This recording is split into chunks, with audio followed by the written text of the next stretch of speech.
Hi guys, this is JSNO.com and I'm here with a review of the Sony Xperia XZ1 Compact. We've already reviewed and liked a lot the Sony Xperia XZ1, so this is the smaller version of that device.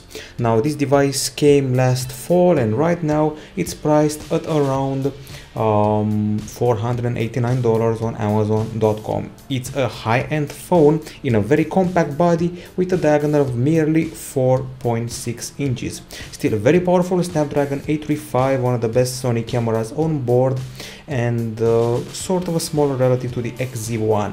Now, as far as the design is concerned, you can see here we're dealing with a sort of a little brick. Totally angular, there are no curves here, everything is rectangular and shaped, well, once again, sort of like a small gold bar or brick. It's pretty hefty at 9.3 millimeters in thickness and weighs 140 grams, which is, I would say, reasonable. Big hands will have a problem with this small phone, that's for sure. Now, when it comes to the build, it's quite solid, I have to say that, and one of the advantages is that the phone here is waterproof, IP68, waterproof and dustproof. An interesting aspect, you may think it's made of plastic, it's actually glass fiber reinforced plastic, and believe me, it's very sturdy. We also have a scratch resistant bag that will get smudged a bit by the grease from your fingers, and luckily there are no visible antenna lines. We got an interesting layer of metal here at the top, metal at the bottom, an interesting approach, so a combo of plastic, metal and glass fiber.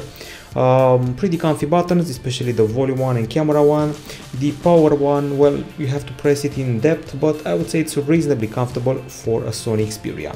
The phone is available in black, white, blue or pink, and it has its own appeal among the compact phones. Now, on the screen front, we are dealing with a 4.6-inch IPS LCD 720p resolution panel with pretty big bezels for 2017 and 2018. The usual technologies like triluminous and X-Reality are here, and if you're wondering about the viewing experience, well, let's check it out. Okay, so first things first, we have very vivid colors. The screen is very bright, contrast was excellent, wide view angles for sure, and even the black was quite okay. It's no AMOLED, but the black hue was reasonable. Okay, now we go to the album section in order to find how we did in the screen test. And this is what the screen looks like under the microscope. It's got pixel arranged within the RGB stripes pattern, RGB stripes matrix. And we did a lux meter test with a very impressive result of 611 lux units. What this means is that this phone is somewhere in the top 15, top 20 or even top 10 of the past years. Is the equal of the Sony Xperia XZ and XA1 Ultra. It's superior to the Xiaomi Mi 6, the Galaxy S7 Edge and the Google Pixel XL, but it's inferior to the Motorola Moto Z2 Play, the iPhone X and the OnePlus 3. Still, a very bright screen with a superb contrast. Now, when it comes to the options of the screen, we got them all here. There is brightness level, adaptive brightness, smart backlight control. We got your color gamut and contrast with a Pro, Standard and Super Vivid mode, white balance with RGB sliders and black and white. Video image enhancement is here as well. Font size, display size, system icons, jump to camera and a glove mode. A superb screen, still an HD one, and now we move on to the hardware. Now, as I said before, this is one powerhouse of a phone, and it comes with a powerful Qualcomm Snapdragon 85 processor, an octa-core chipset, accompanied by 4GB of RAM, 32GB of UFS storage, of which 9.47GB are being used. There's also a microSD card slot, and luckily it's a very snappy phone. You saw that throughout the first minutes of the review. Now, apps start up fast, multitasking works like a charm. There were zero problems here, and games looked and worked fine, including Last Day on Earth, which you showed before, and also Riptide, GP Renegade, our usual benchmark game. So no lag whatsoever. Games are snappy, they have excellent graphics. I'm talking about frame rate, texture, aliasing, whatever. You can certainly turn them all the way to the max. When I played Last Day on Earth, I used the Ultra graphical setting, and here in Riptide you can tweak it to the max. It's a small phone, I know, but the iPhone 8 is also small and it's a powerhouse.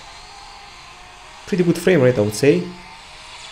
And I was actually shocked to how easily I got used to the small diagonal, especially in the game Last Day on Earth, which has a lot of controls on the screen.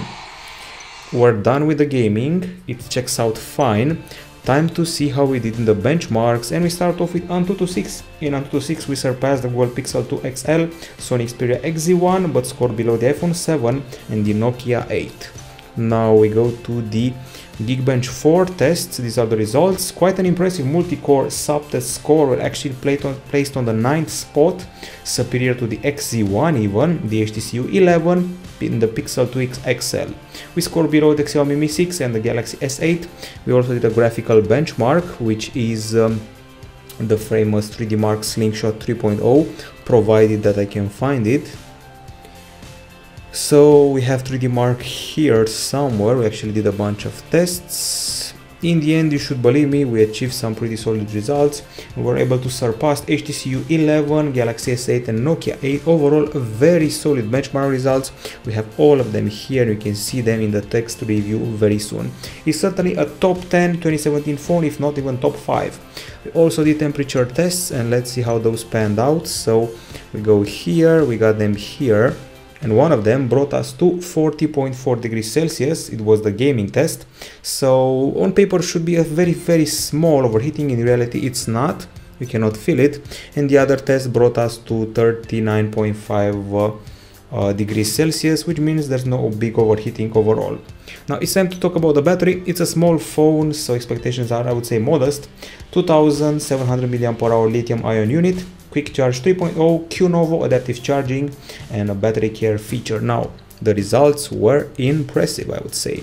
I'm going to start off first of all with the continuous video playback time. You know, Netflix and locally stored videos. 11 hours and 56 minutes of continuous playback, which is excellent. It's superior to the HTC U11, the iPhone X and the iPhone 8. Inferior to the Galaxy S8 and the iPhone 7. A very impressive result was scored in PC Mark, which simulates continuous usage. This time we scored 11 hours and 1 minute. It's actually the 18th placed phone, which is a superb result. It's better than the Galaxy S8, the Sony Xperia XZ1 Ultra, and also the Samsung Galaxy A8 2018, which was launched recently. It's inferior to the Xiaomi Redmi 4 and the Samsung Galaxy A3 2017. Now those are the PC Mark results. We did a charging test. The phone needs 2 hours 36 minutes to charge fully. Is the equal of the Xiaomi Redmi 4 and charges faster than the Huawei P8 Lite. Basically 30 minutes of charging means 29% battery. After 1 hour you're at 58% battery. As usual, Sony provides its very own stamina modes. So battery, got here some graphs. There's the stamina mode, which disables some features, and the ultra stamina mode, which only lets you use the basic apps which are listed here. And also some extra notifications and battery care, which has to do with leaving the phone to charge overnight. So in the end, a super battery. Now it's time to talk about the acoustics. You probably noticed dual stereo speakers at the front, one at the bottom, one at the top, and we got a variety of terms here, so let's navigate them. DS, EEHX, LDAC, FLAC, Clear Audio Plus, S-Force Front Surround, aptX HD. That's a mouthful. We do not have bundle headphones, but we do have a lot of sound settings. So there are accessory settings, including 4 levels of mic sensitivity, and we also have optimization for the best sound. And finally, the many audio settings that Sony has accustomed us with. DSEEHX, Clear Audio Plus, sound effects. We got your equalizer, 5 custom channels, genre settings, clear bass slider, S-Force front surround, and once again I have to say that this is one of the phones with the best surrounds out there, plus a dynamic normalizer. Now when everything's said and done, there are a variety of options here for the sound, but let's get straight to the music player. It's sort of a successor to the famous Walkman. It has Spotify integration. Now let's listen to some tunes, turn the volume all the way to the max, and here we go.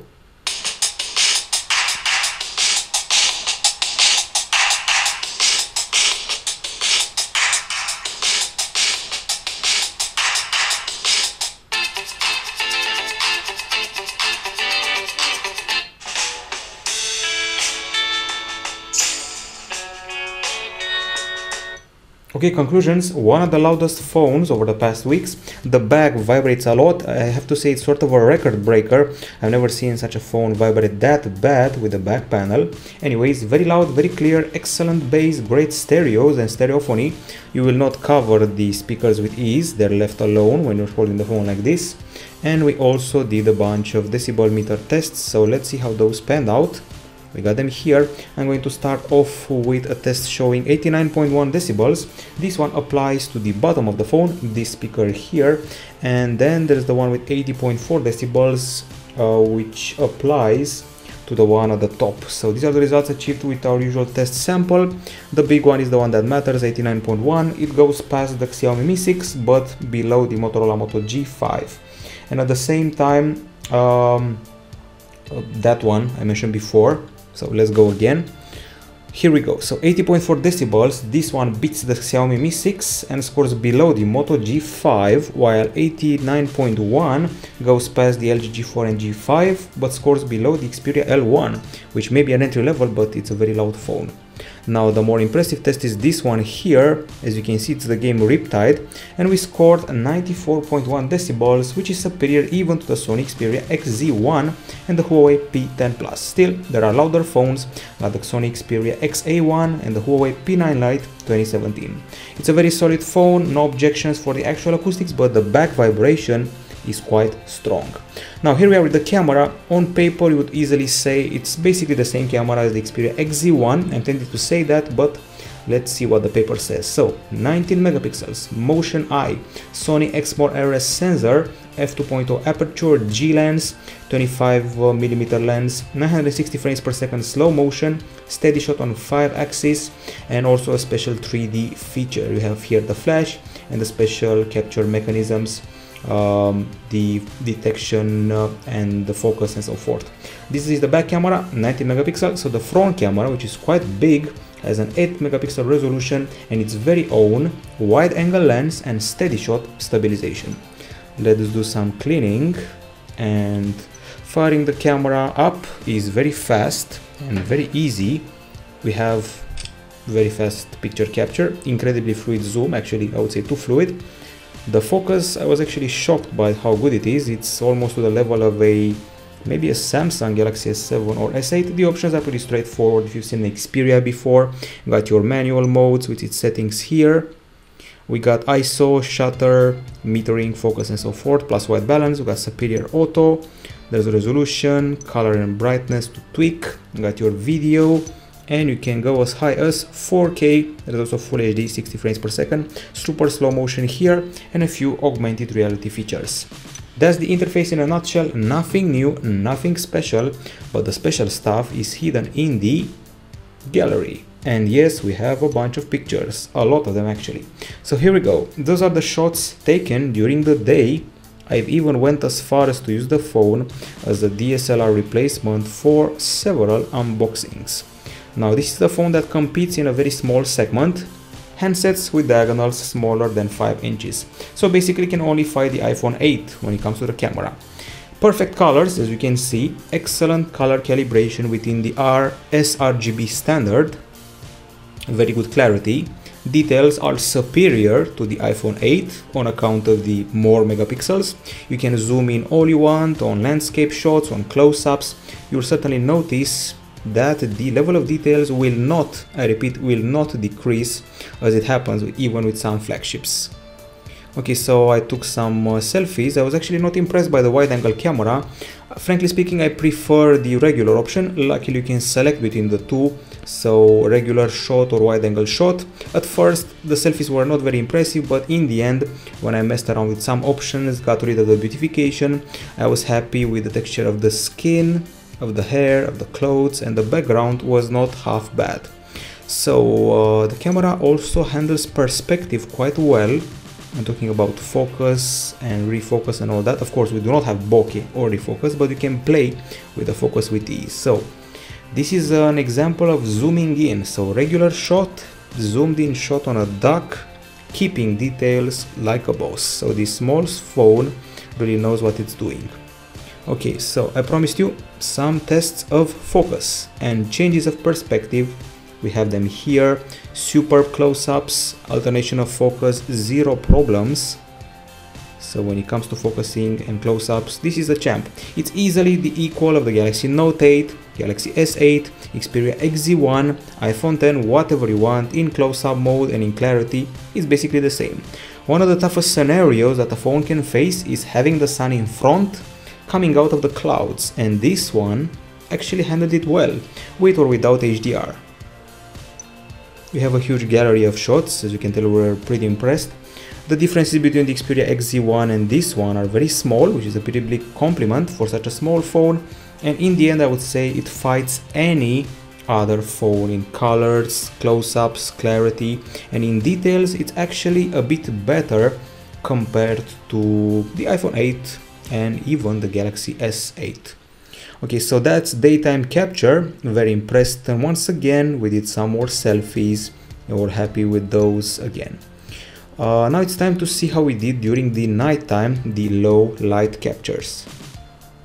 Now I promised you low light captures, so here we are. Let's take them one by one. So first of all, things are quite bright and the flash is pretty efficient. Regular shot, no flash, shot with a flash. Things get a bit red and orange here, but the brightness is quite okay. When you're zooming in, details won't be that impressive, that's for sure. You can see it here, so we started zooming in and we lost sight of that sign. Street light halos are a bit on the big side, they're actually expanding quite a bit. And I have to say that just like in the daytime, we have lots of details here, especially in this beautiful square. But the artifacts of the lights are too big and a bit annoying, if you ask me. I recommend you check these out, these shots, on the PC when we publish the text review. Once again, strange halos for the street light. I would say the level of yellow achieved here is reasonable, but closer to mid-range reasonable rather than flagship reasonable. And basically, aside from halos and some hues, I like the clarity, I like the details, and the quantity of light caught during the nighttime. I was actually quite surprised to find that some of these shots beat the iPhone 8, basically the only rival below 5 inches for this phone. I would say we can easily fight flagships, we go past the mid-rangers, but those halos have to be fixed on a future successor of the phone. I would also put it slightly above the Asus Zenfone 4, slightly. Now we're done with the photo capture. Let's go to the videos because we also showed that. So basically MP4 Full HD 30 frames per second, 18 mega per second. We also did 4K at 56 mega per second and Full HD at 60 frames per second and 30 mega per second. Okay, so we have slow motion, of course. We shot videos with our front camera for the sake of vloggers. Now let's take them one by one. So to make things easier, I'm going to go to the video app and see the vids we have in order. Okay, so first of all, we tested the stabilization. Here we are descending a set of stairs. It's no Xperia XZ1, but steady shot is working quite fine. There's no refocus, there's no big flicker, and the microphone handles the wind quite well. Keep in mind we are actually walking here down a set of stairs, so not bad stabilization. Okay, now this shot here has a tough dynamic range to contend with. The sun was coming out of the clouds, would have posed problems for many phones, well, not this one apparently. Here some exposure change, which is done properly. I'm loving the details, the colors, and the clarity. Okay, let's see what else we have here. This is actually a 4K clip with picture perfect colors. Excellent acoustics, I can actually hear the people talking in the background. Clearer than I would want, to be honest. Nice hue here, nice blue hue, orange hue and red hue. So basically everything is perfect in the 4K department. It's on par with the modern iPhones out there. And by the way, the focus was also good. There was no refocus at any point in time. Here we have what I think is either a slow motion. Yes, it's indeed a slow motion, but you cannot see it properly. You should see it on the PC. And here we have one more sample. I'm guessing this one is the 60 frames per second one. Quite good with motion. The super slow-mo is not that impressive, it's more of a gimmick. and the low resolution makes it less than impressive. Okay, now as I said before, we actually used 2 iterations of the front camera, so we shot with a wide angle and we shot with the normal angle, and I was actually hard pressed to find which one I like best. I would say that the stabilization is decent, so you can do a bit of vlogging here. The background is a bit blurry, that's true, but as long as you can see your facial expression, things are fine. And that's the other one, so regular one and wide angle one. I actually fancy the wide angle one more. The focus has got to be one of the strong points of the phone, while the slow-mo didn't impress me on the Xperia XZ1. Doesn't impress me here, just a gimmick, and it's a pretty low resolution, and if the light is not proper, you'll be let down. Stabilization feels below the Xperia XZ1 and even the Galaxy Note 8 just a little bit. These are daytime videos. During the night, videos look like this. They're a bit yellow, the halos are quite big, pretty solid object tracking. We zoom in and encounter some grain, but at about 2 or 3%. Excuse me, at about 2 or 3 magnification levels, things are quite decent.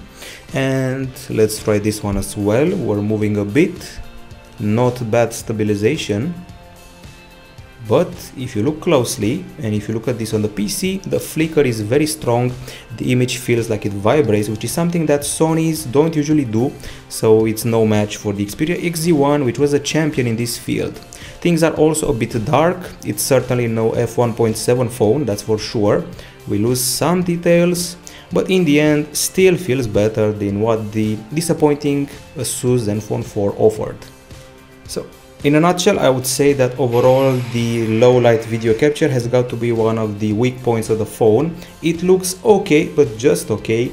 It may beat some mid-range phones out there, maybe the Xperia XA1 or XA1 Ultra, but it cannot fight the biggies, the iPhones, the Samsungs and other handsets. Okay, so we're done with the camera. Some pretty good things here, especially for a sub 5-inch phone that's, oh my god, so small for such a good camera. Anyways, other things involve the web browser. Web browser is Chrome here, so let's go to gsndom.com. Takes a while to load it. Could it be the fault of our site? Could it be the web browser? In spite of that, I would say that the scores we achieved in benchmarks were fine. I'm talking about SunSpider and the other browsers, the one that derived from BrowserMark, were quite okay. For input, you have Swift key with a touch of swipe. The keys aren't spaced in my favorite way. I find them to be a bit cramped, and the iPhone 8 has a much more comfortable keyboard, I have to say it. Now, as far as the connectivity goes, if you're using the single SIM version of the phone, well, I'm not sure there's actually a dual SIM version out there, so we have the single SIM one, if I'm not mistaken. Let's go here and see what we're dealing with. So mobile network, that's pretty much it. So single SIM, nano SIM, 4G LTE category 15, there's GPS, there's GLONASS, there's Beidou, there's Galileo, all the famous options are here. Wi-Fi, Miracast, Bluetooth 5.0, DLNA, NFC, and a USB Type-C port at the bottom, plus Google Cast and Wi-Fi A, B, G, and AC. Somehow there's no FM radio here, which I find to be rather odd. You can go looking for it. No trace of FM radio in my view. Okay, another interesting thing is that you can hook up a DualShock 4 PlayStation 4 controller, and as far as the calls are concerned, they were pretty loud and clear, the voice was warm, and the microphone was top-notch with isolating the noise. We also did a bunch of speed tests, and let's see how those went. So we go here, these are the results we achieved. I would say it's a great result on Wi-Fi, 308 megapixel downloads and 26 megapixel uploads, so 308 over 36 downloads and uploads on Wi-Fi. And on 4G there is 124 over 45, almost 46. Once again, pretty impressive all around. Now the OS, we are dealing with a handset that runs on Android 8.0 Oreo, actually one of the first to run this OS pre-installed, which is mighty impressive if you ask me. Of course, they applied on top of it the custom Xperia UI. They left out some things. I have yet to find the picture-in-picture option. We have those famous badges here, and you can press a variety of icons to see their options. So If I want to see something from Drive, I can search, scan or upload. We have the new drop down section with these small icons here showing us what we missed in the notification department. We have the moved settings icon, which is much smaller now, a new music player to integrate here, and of course we also have the option to snooze notifications. Other things we're mentioning, well, the design of the UI hasn't changed very much, still very glossy, still a lot of white and a lot of vivid and bright colors. On the leftmost home screen we got the Google feed, which serves you the info you usually like to see, news, weather and the favorite destination to work. For the multitasking we have the carousel, and somehow in spite of the small diagonal they even put split screen here, which I find to be quite an achievement for such a small diagonal. So we have the phone here and here the browser, so you can do two things at once, so split screen and carousel. Now if you keep the home screen pressed, or try to, come on, we have the widgets, wallpapers, themes and transitions. Pick the widgets and you are treated to the usual ones. If you're familiar with the graphics, they're pretty similar to what we received on the PlayStation consoles. Wallpapers, also similar. Themes, transitions, grid and settings related to the Google feed, recommendations, auto rotation, icon size, quick icons and more. It's actually quick add icons. Anyways, we proceed further from here. And I have to say that we also have some things to mention here, like the settings. So if you pull down the drop down area, you see your notifications, we see your quick settings, pretty straightforward. You go to the actual settings, we got your connectivity option, device connection, you got casting, NFC, Android Beam, DualShock 4 for the PlayStation joystick, appearance, then we have the apps and notifications, the battery, display, sound, storage, lock screen and security, user and accounts, assist, accessibility, Google system, and you can actually see the software here, Android 8.0.0, reset the device, and finally I have to go back to the security for one thing. For one thing we have the Google Play Protect, and we have here integrated into the power button, which is actually very flat and not very comfy, we have integrated here the fingerprint scanner. Some of the versions of the phone, international ones, do not have the fingerprint scanner. As far as I know, the US one doesn't have it, but we do, and we're here to test it for you. As usual, we like to show you the whole process. Here we go, we are done. We go next, touch the sensor lightly. This is the setup that's happening now. Takes a lot of steps, but it happens reasonably fast. The fingerprint has been added. Let's see just how fast the unlock happens. Press it once and it's okay. Let's actually try and press it with another finger. Pretty fast and pretty accurate. Press it with this finger maybe and try this. In the end it's reasonably fast, especially if you actually use the same finger to press and tap. Should be pretty flawless in the long run. Still, the button is not very comfy because it's flat, and the whole definition of a button is actually pressing something that protrudes, not that goes deep, at least on a mobile format. Other than that, well, if you swipe down in the home screen, you get some recommendations of apps to install, and we move on to the apps, speaking of which. Now, we have a lot of them as usual for Sony, some of them useful, others not. 41 pre-installed apps, close to bloatware. Interesting additions: Movie Creator, Sketch, Xperia Launch, the antivirus AVG protection, and the 3D Creator, which lets you create a 3D representation of a person's face, a real person next to you, and then you can actually 3D print it. So if you have a small daughter and you want to impress her on her birthday, you create a 3D model of her face and make a cake for her with that exact model. Of course, you can create 3D models of everything, of your dog, of monuments, of cakes, of whatever you want. And once again, you can actually 3D print them using this app. It has some pretty annoying tutorials, which I found to be quite long and quite stressful before it lets you use the full features. Anyways, we got the weather, we got what's new, we got the PlayStation app and usual Google set of applications, and that's about it, plus or minus, give or take, on Amazon shopping app or two. Okay, we are done with the software, we are done with the review. This is the Sony Xperia XZ1 Compact, possibly the smallest phone I've tested over the past year. Now let's see the pros and cons. On the pro side, a very solid build, a very high performance, and also a very bright screen. We're keeping it something like 40% or 50% brightness. It can go much higher and it's totally impressive. Stereo speakers, very good, very loud and quite clear, nice bass. Perfect colors when capturing photos and video. It can easily fight the iPhone 8 or surpass it in the camera department.